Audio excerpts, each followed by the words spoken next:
Hey guys, welcome back to Restoration Talks. And in this video, we're answering the question of, oh my God, my house has flooded. What do I do? And I'm joined here by our master technician, Liam. Liam is one of our lead technicians with United Water Restoration Group, and he's seen a lot of house floods. Liam, tell us a little bit about house floods. What can the homeowner do the minute they walk in? I've seen actually a couple of cases where they've gone from vacation for a couple of days and they come back and, oh my God, they have a house flooding. Well, it's always good to have access to your main water shut off, or at least know where it is, so you can stop that water from coming into your home as quickly as possible. And then from there, you would want to try and remove any water that you could without hurting yourself or endangering yourself, or call a restoration company that can come out and actually mitigate the losses, extract all the water from the home, and then start a drying process.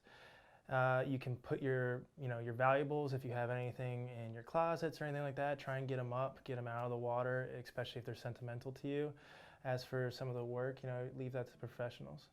Yeah, I think that's, it is a tall order. Especially if the entire first floor. I know I've seen some of the jobs that you guys have done, and I've seen where the bathroom leaks and it spreads all over the living room, the kitchen, even spreads into the garage, which is it's a major problem to have. And I think obviously getting any electronics, and especially like if you have cables on the floor, I think absolutely, it's yeah, can be dangerous. Could be a dangerous situation, so you definitely want to be careful.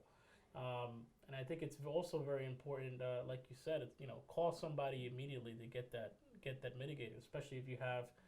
I know here in Florida we have houses that are either you have walls that are 100% block or cinder block, or some walls that are just concrete. And typically, when water gets into the walls, that could be a whole host of other problems, right? Absolutely. You want to be able to open those up to access it, because that's your structural aspect of the home. You don't want that to fester behind, if you can't see the water, it's not what you can see, it's what you can't see that we're really worried about. Yeah. That's why we may have to do minimally invasive, like remove baseboards, expose the sill plates, to at least dry out the structural aspect of your home, because those things could deteriorate over time and dry rot. Wow. Now, I've actually seen some questions online where people, say, hey, is this something that I can do myself? They think that, hey, I can just go to Home Depot and get some machines and everything will be okay.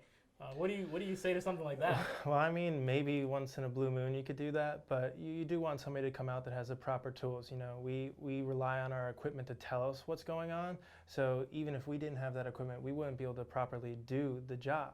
You can throw dehumidifiers and fans in there, but realistically, how are you going to know when to take them out? How are you going to know that it's truly dry? Yeah. It might look dry, but the building material could still hold a moisture content that could eventually fester into mold or dry rot of your wood. Yeah, I think that's a very, very important point, especially when it comes to the tools, right?